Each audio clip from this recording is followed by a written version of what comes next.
ઘર એ જ સ્વર્ગ. ચેપ્ટર 7. સારા સ્વભાવનો ચોથો નિયમ, વાણીનો વિવેક. ચેપ્ટરનું પ્રતિબિંબ. મહાત્મા સોક્રેટિસ પાસે એક યુવક આવ્યો અને કહ્યું, હું તમારી પાસે ભાષણ આપવાની કળા શીખવા માટે આવ્યો છું. સોક્રેટિસે કહ્યું, ડબલ ફી આપવી પડશે. એક તો એ કે મૌન પાડતા શીખવું પડશે અને બીજું એ કે ઓછું બોલતા શીખવું પડશે. આમ કરવાથી તું સારો વક્તા બની શકીશ અને આમ નહીં કરે તો તું વક્તા નહીં બક્તા બની જઈશ. તારું ભાષણ લોકોનું માથું દુખાડશે. આજે ઘરને જ મંચ બનાવી ઘણા વક્તાઓ કુટુંબનું માથું દુખવી રહ્યા છે.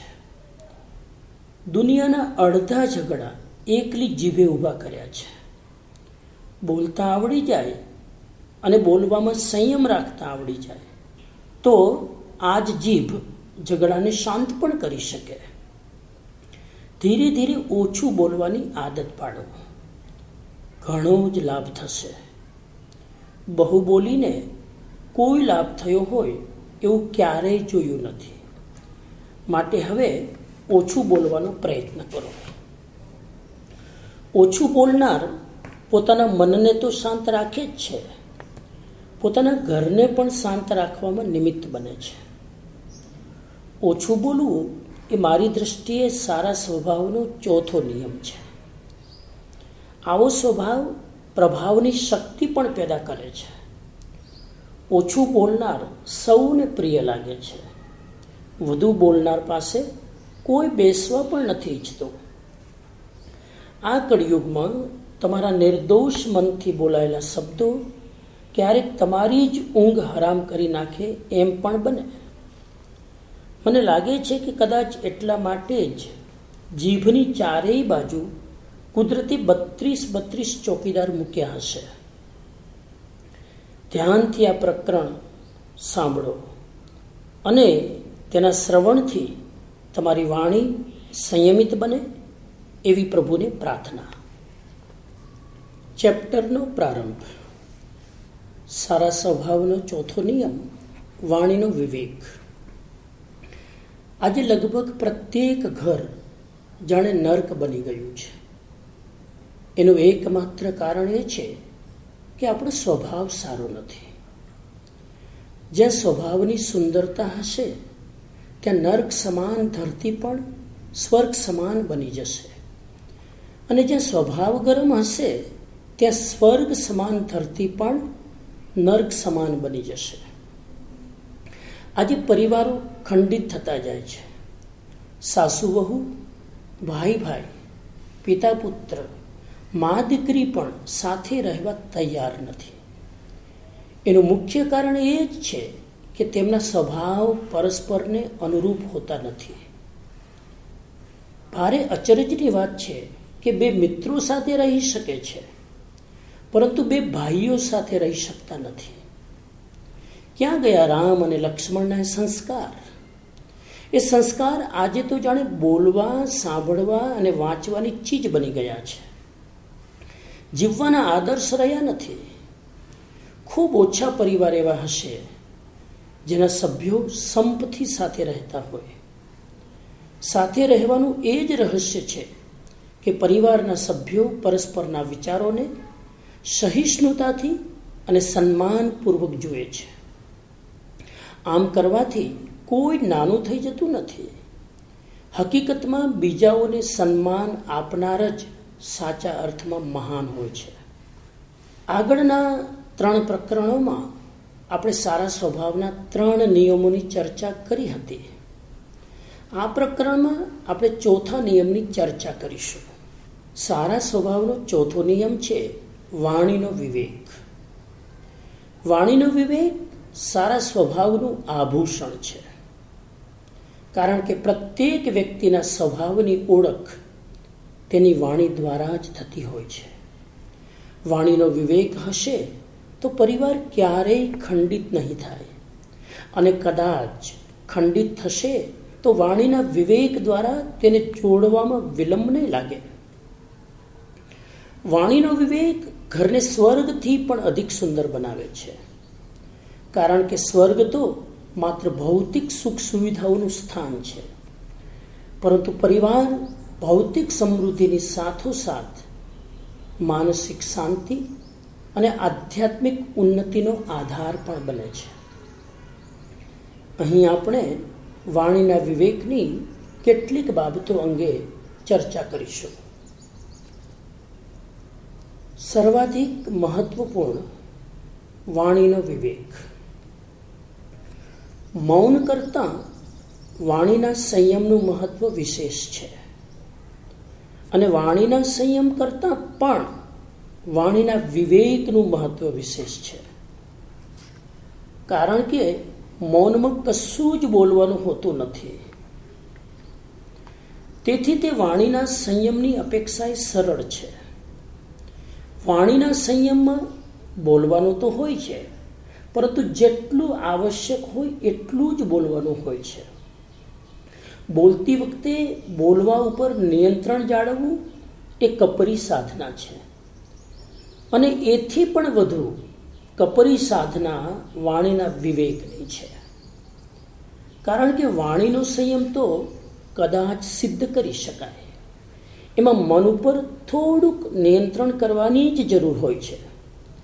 જ્યારે વાણીના વિવેકમાં તો સામેની પરિસ્થિતિ, વ્યક્તિ, ઘટના વગેરેનું જ્ઞાન હોવું આવશ્યક છે. વાચિક મૌનમાં જીભનો સંયમ આવશ્યક છે. વાણીના સંયમમાં મન ઉપર નિયંત્રણ આવશ્યક છે, પરંતુ વાણીના વિવેક માટે તો બુદ્ધિ અને પ્રતિભાનો યથાર્થ ઉપયોગ થવો આવશ્યક છે. શબ્દ સહેજ ચૂકી જવાય અથવા તો જીભ આમ તેમ થઈ જાય તો તોબા તોબા. ભગવાન મહાવીરે કહ્યું છે, વિવેકે ધમ્મ માયે. વિવેક એ જ ધર્મ છે, કારણ કે વિવેકમાં બાહ્ય પરિસ્થિતિઓ તથા વ્યક્તિઓને બરાબર ઓળખવાની હોય છે, તેમજ પોતાની બુદ્ધિ, પ્રતિભા અને ચેતનાને તેને અનુરૂપ સંયોજવાની હોય છે. તેથી ન તો બોલવું મહત્વપૂર્ણ છે કે ન તો નહીં બોલવું મહત્વપૂર્ણ છે. મહત્વપૂર્ણ છે બોલવા અને ન બોલવાનો સૂક્ષ્મ વિવેક. આવો વિવેક જે વ્યક્તિ પામી લે છે તે સંસારને જીતી શકે છે.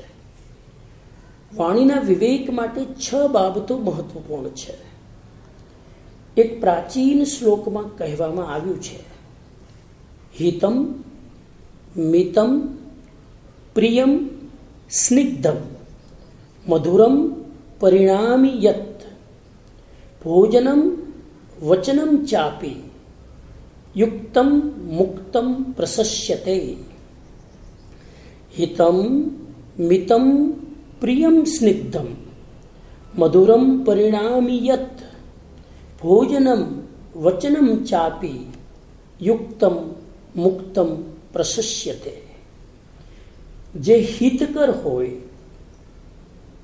મિત હોય, પ્રમાણસર હોય, પ્રિય હોય, સ્નિગ્ધ એટલે કે સૌમ્ય હોય, મધુર હોય અને પરિણામી હોય, એવા 6 ગુણોથી સભર ભોજન તથા વચન પ્રશંસાને પાત્ર છે. ભોજન અને ભાષા બંનેની સાથે ઉપરયુક્ત 6 બાબતો જોડાયેલી છે. તે એટલા માટે કે આપણી આંખો 2 છે, છતાં તેમનું કાર્ય એક જ છે, જોવાનું. કાન 2 હોવા છતાં તેમનું કામ એક જ છે, સાંભળવાનું. નાકમાં 2 નસકોરા હોવા છતાં તેમનું કામ એક જ છે, સૂંઘવાનું.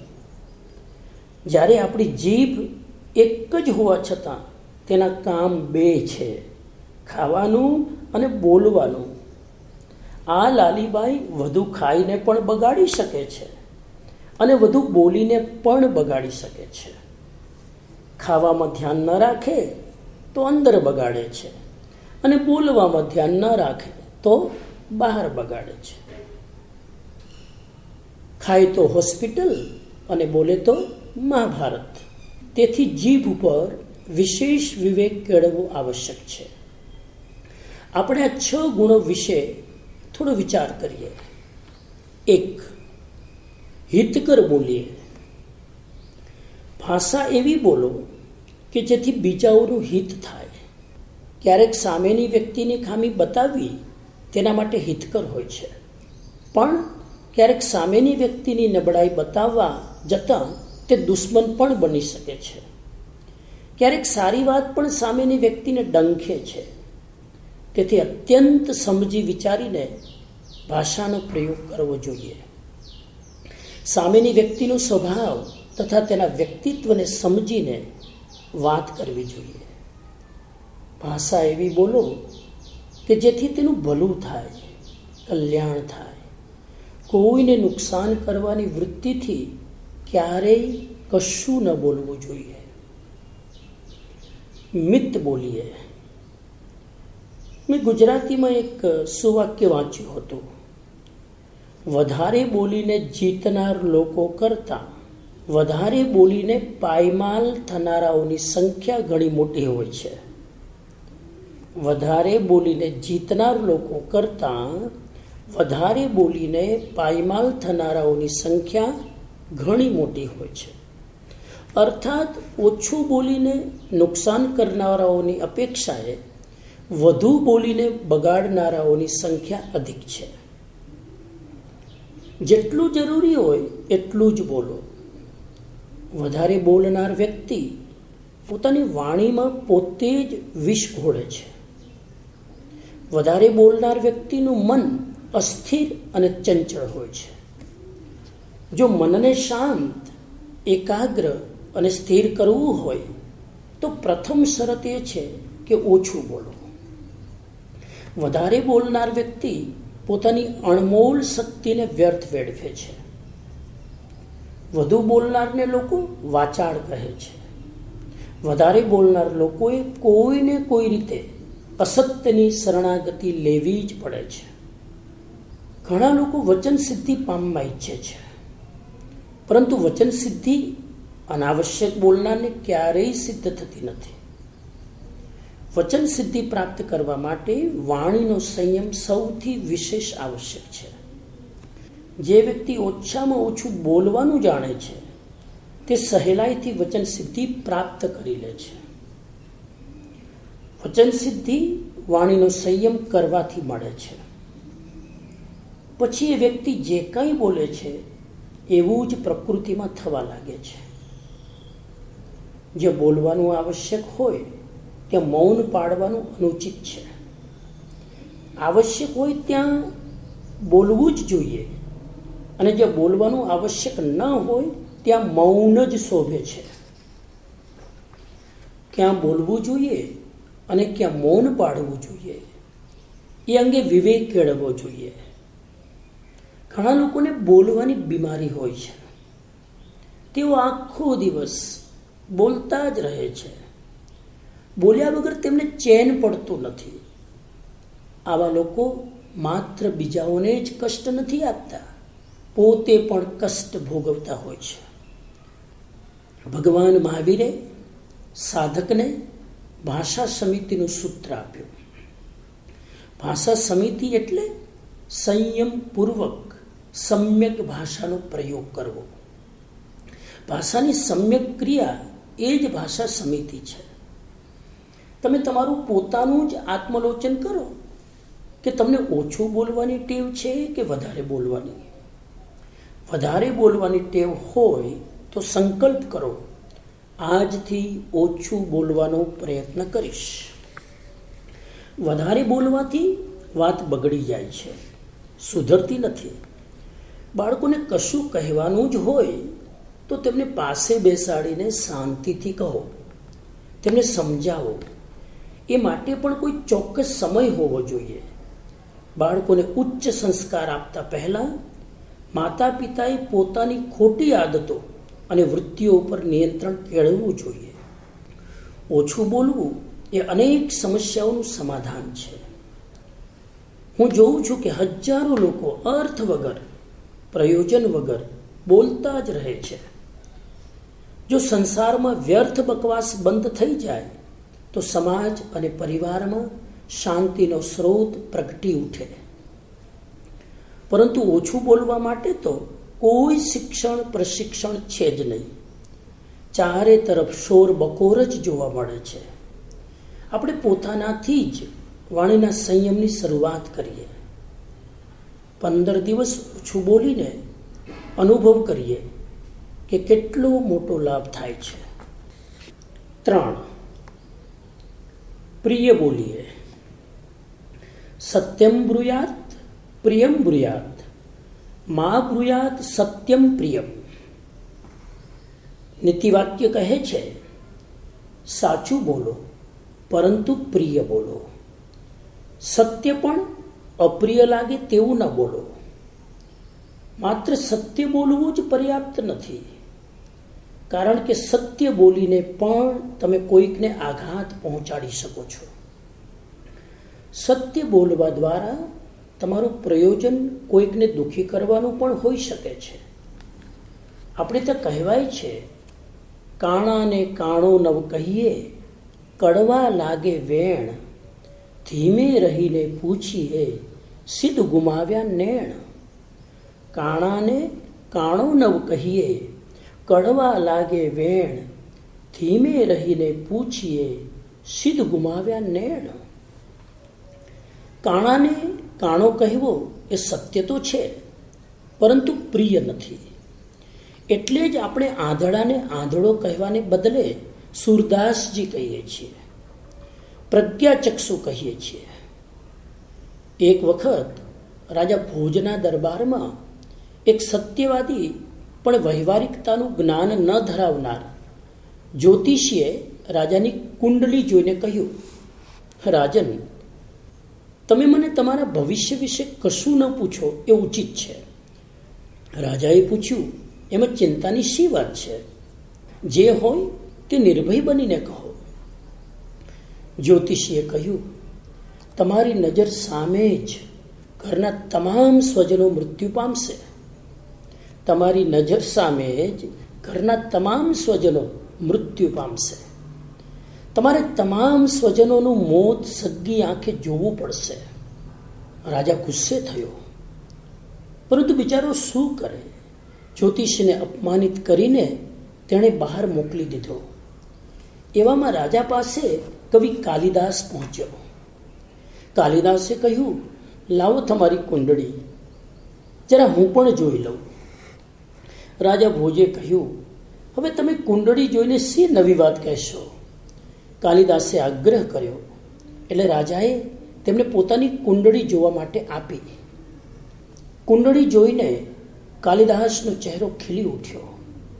એમણે કહ્યું, હે રાજા, આપ તો ભારે ભાગ્યશાળી છો, કારણ કે આપનું આયુષ્ય ખૂબ લાંબુ છે. આપ આપના પરિવારમાં સૌથી વધારે લાંબુ જીવી શકશો. આપના પરિવારમાં કોઈ વ્યક્તિનું આયુષ્ય આટલું લાંબુ નથી જેટલું તમારું છે. રાજા આ વાત સાંભળીને અત્યંત પ્રસન્ન થયો. રાજાની પ્રસન્નતાનું કારણ શું હતું? કાલિદાસે પણ વાત તો એ જ કહી હતી. મૂળ અર્થમાં કશો જ ફરક નહોતો. આમ છતાં રાજાના જ્યોતિષી અને કાલિદાસ પ્રત્યેના વલણમાં આટલો બધો તફાવત કેમ પડ્યો? જ્યોતિષીની ભાષા સત્ય હતી, પરંતુ પ્રિય નહોતી, જ્યારે કાલિદાસની ભાષા સત્ય પણ હતી અને પ્રિય પણ હતી. સત્ય બોલીને કોઈનું અપમાન પણ કરી શકીએ છીએ, પોતાનો સ્વાર્થ પણ સિદ્ધ કરી શકીએ છીએ. તેથી શાસ્ત્રકારોએ પોતાના અનુભવથી કહ્યું છે કે સત્ય બોલો પરંતુ પ્રિય બોલો. 4. સ્નિગ્ધ બોલીએ. સ્નિગ્ધ એટલે સૌમ્ય. સૌમ્ય વાણી બોલીએ. આપણી વાણીમાં આગ્રહની ગંધ ન હોય. વાણીની સાથે દુરાગ્રહ જ્યારે જોડાઈ જાય છે ત્યારે વાણી વિનાશકારી બની જાય છે. આગ્રહના ભાવથી બોલાયેલું સત્ય પણ અસત્ય બની જાય છે. ભાષામાં સૌમ્યતા હોવી જરૂરી છે. પોતાની વાત બળપૂર્વક બીજા સાથે મનાવવાની કોશિશ ન કરવી જોઈએ. પોતાના દિલની વાત વિવેકપૂર્વક જરૂર કહો, પરંતુ સામેની વ્યક્તિએ એ વાત માનવી જ જોઈએ એવો આગ્રહ વાણી માટે વિષ સમાન બની રહે છે. હું કહું છું એ પ્રમાણે તારે કરવું જ પડશે, તું કેમ એ પ્રમાણે ન કરે? આવી મનોવૃત્તિ જ્યારે ભાષા સાથે જોડાઈ જાય છે ત્યારે સંબંધને નંદવાઈ જતા વાર નથી લાગતી. પરિવારનો પ્રેમ વેર વિખેર થતા વિલંબ નથી થતો. 5. મધુર બોલીએ. મધુર વચન તમારા વ્યક્તિત્વને આકર્ષક તેમજ પ્રભાવક બનાવશે. મીઠી ભાષા બોલવાની આદત કેળવો. ભાષા દ્વારા જેટલી કડવાશ કે કટુતા પેદા થશે એટલી જ તમારા વિરોધીઓની સંખ્યા વધતી જશે. મધુર વાણી દ્વારા શત્રુ પણ મિત્ર બની જાય છે. આપણે પારકા અને દૂરના લોકો સાથે તો મધુર ભાષામાં વાત કરીએ છીએ, પરંતુ પોતાની નજીકના સ્વજનો સાથે અત્યંત કટુ ભાષામાં વાત કરવાની આપણને આદત હોય છે. કુદરત કો ના પસંદ હૈ સખ્તી જબાન મેં. कुदरत को ना पसंद है सख्ती जबान में, पैदा न हुई इसीलिए हड्डी जबान में. જે વ્યક્તિ પોતાના પરિવારમાં પ્રિય નથી હોતી તે કરોડપતિ હોય તો પણ દરિદ્ર છે, દુઃખી છે. સમગ્ર જગતને પોતાનું બનાવવા માટેનો મંત્ર છે મધુર વાણી બોલો. 6. પરિણામી ભાષા બોલીએ. આપણે જે કંઈ બોલીએ તેનું સારું પરિણામ આવવું જોઈએ, તેની નિષ્પત્તિ પ્રાપ્ત થવી જોઈએ. અર્થાત એટલું જ બોલો જેટલું પરિણામ પરક હોય. જેનું કાંઈ જ પરિણામ આવવાનું ન હોય એવી વ્યર્થ ભાષાનો પ્રયોગ કરવાનો શું અર્થ? પ્રયોજન હોય, આવશ્યક હોય એટલું જ બોલો એ આ સૂત્રનો મર્મ છે. માત્ર બોલવા ખાતર, માત્ર સમય પસાર કરવા માટે, માત્ર સામેની વ્યક્તિને સારું લગાડવા માટે, ઇમ્પ્રેસ કરવા માટે, માત્ર બીજાઓને ખુશ કરવા માટે ન બોલો. બોલતા પહેલા વિચારો કે શું બોલવું આવશ્યક છે? મારા બોલવાથી મને કે બીજાઓને કોઈ લાભ થઈ શકે એમ છે? આ તમામ પાસાઓ વિચારીને, સમજીને પછી જ બોલવું જોઈએ. આ ઉપરાંત બોલવા સંદર્ભે એક મહત્વની બાબત તરફ પણ આપણે ધ્યાન રાખવું જોઈએ, અને તે છે આવેશમાં આવી અપશબ્દો ન બોલવા. આ વાતને સમજીએ. 7. આવેશમાં અપશબ્દ ન બોલો. આવેશ અને જીભની જુગલબંધી છે. જ્યારે વ્યક્તિ આવેશમાં આવે છે ત્યારે તે જીભ પર નિયંત્રણ ખોઈ બેસે છે. મને એમ લાગે છે કે આવેશની અભિવ્યક્તિ માટે અપશબ્દોની ભાષા હશે. આવેશમાં કશું બોલીએ નહીં તો આવેશ પ્રગટ થશે કઈ રીતે? કેટલીક બહેનો પોતાના બાળકોને આવેશમાં ન કહેવાનું કહી બેસે છે. તું મરતો કેમ નથી? તારા કરતાં તો પથ્થર પેદા થયો હોત તો સારું હતું. તું ક્યારેય સુધરવાનો નથી. આમ આવેશમાં બોલાયેલા શબ્દો ક્યારેક સાકાર પણ થઈ જાય છે. આવેશ અને ક્રોધની ક્ષણોમાં મૌનનો અભ્યાસ કરવો જોઈએ. મૌન વડે સમયની કરકસર થાય છે અને સત્યની સુરક્ષા થાય છે. મૌન પાડનાર વ્યક્તિને ક્યારેય પશ્ચાતાપ કરવો નથી પડતો. તેથી જ તો કહેવાય છે, કાનો સુનના, આંખો દેખના, मुंह से कुछ नहीं कहना. कानों सुनना, आंखों देखना, मुंह से कुछ नहीं कहना. गुरु कहे रे चेल का, जग में इणविद रहना. ગુરુ કહે છે, હે શિષ્ય, જગતમાં આ રીતે રહેવું જોઈએ. કાનથી સાંભળો, આંખથી જુઓ પરંતુ મુખથી કશું ન કહો. ચૂપ કહેવારી બાત નહીં, ચૂપ લિખવારી નાય. ચૂપ કહેવારી બાત નહીં, ચૂપ લિખવારી નાય.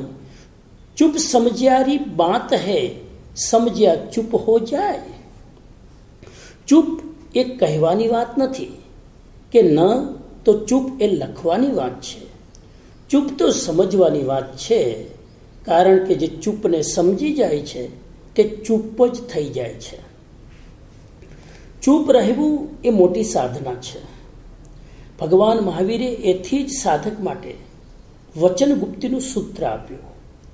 વચનગુપ્તિ એટલે વચનનું ગોપન કરવું, અર્થાત મૌન સેવવું એ ઉત્તમ સાધના છે.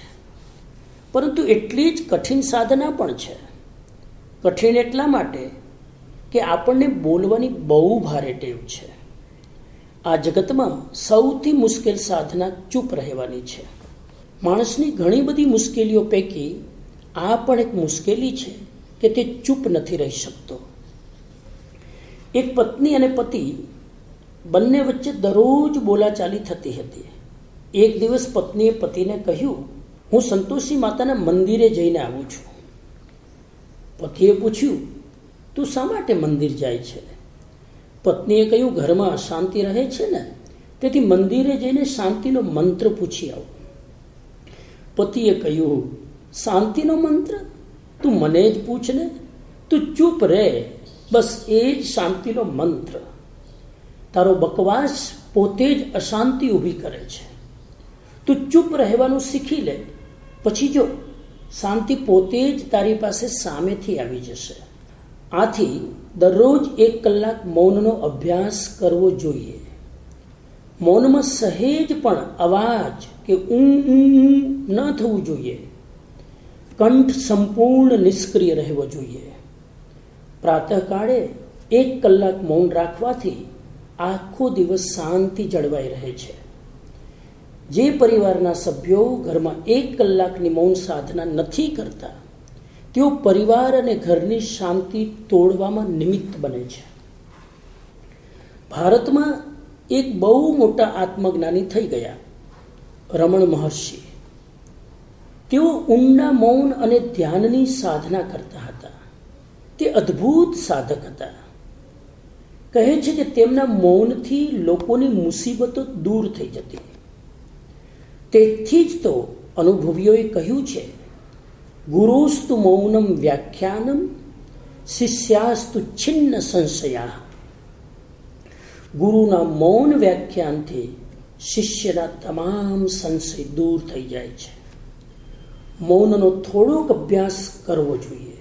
બોલવાનું જરૂરી છે બીજાઓ સાથે જોડાવા માટે, પરંતુ મૌન જરૂરી છે પોતાની જાત સાથે જોડાવા માટે.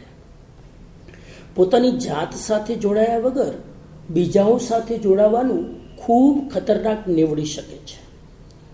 મૌન વગર અંતર્મુક્તતા શી રીતે આવશે? મૌન વગર આત્મસ્થતા શી રીતે આવે? મૌન વગર સ્વયંની ઓળખ કેવી રીતે થાય? મૌન વગર ચિત્તની સમાધિ ક્યાંથી મળે? મૌન આત્મશુદ્ધિની તેમજ કર્મ નિર્જરાની ઉત્કૃષ્ટ સાધના છે, ઉત્કૃષ્ટ આરાધના છે. ભગવાન મહાવીરે તેમના સમગ્ર સાધના કાળ દરમિયાન લગભગ 12.5 વર્ષ સુધી મૌન પાડ્યું હતું.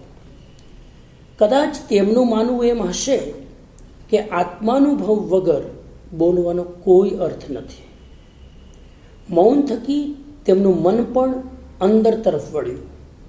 ધ્યાનની ઉત્કૃષ્ટ સ્થિતિ પેદા થઈ, કર્મ નિર્જરા થઈ અને ભીતરમાં છુપાયેલું અનંત જ્ઞાન પ્રગટ થયું. પછી તો તેઓ ખૂબ બોલ્યા, કારણ કે હવે તેમને પ્રતીતિ થઈ હતી કે બોલવામાં જ ભાવિ જીવોનું ઉત્થાન છે.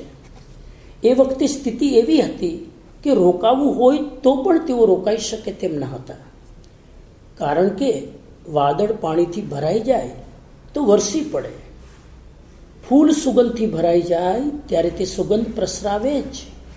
એવી જ રીતે તેમની ભીતર મૌન દ્વારા જે પ્રાપ્ત થયું તે આપોઆપ વાણી સ્વરૂપે પ્રગટ થવા લાગ્યો.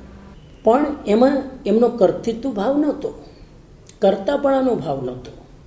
આપણે આજથી જ વાણીના સંયમનો અભ્યાસ કરીએ, વિવેકપૂર્વક બોલવાનું લક્ષ્ય સાધીએ, મધુર બોલવાની મનોવૃત્તિ કેળવીએ, મૌનનું માનસ બનાવીએ. આ બધી સાધના પોતાના માટે, સમાજ માટે, સંસાર માટે, પરિવાર માટે એક અલૌકિક શાંતિનો આધાર બનશે એવો મને દ્રઢ વિશ્વાસ છે. આ પૂરું પ્રકરણ સાંભળ્યા બાદ આટલી બાબતો પર વિચાર કરી તેને જીવનમાં ઉતારશો. ઉત્તમ માણસ બોલવામાં ધીરો પણ કાર્ય કરવામાં પાવરઘો હોય છે. ઉત્તમ માણસ બોલવામાં ધીરો પણ કાર્ય કરવામાં પાવરઘો હોય છે. જ્યાં સુધી મૌન તમારો ભોમિયો નહીં બને ત્યાં સુધી સાચા શબ્દો શોધવામાં તમે સફળ નહીં બની શકો. જ્યાં સુધી મૌન તમારો ભોમિયો નહીં બને ત્યાં સુધી સાચા શબ્દો શોધવામાં તમે સફળ નહીં બની શકો. પોતાને કંઈ લાગતું વળગતું ન હોવા છતાં જે વ્યક્તિ વચ્ચે બોલી બેસે છે તેણે ન સાંભળવાનું સાંભળવું પડે છે.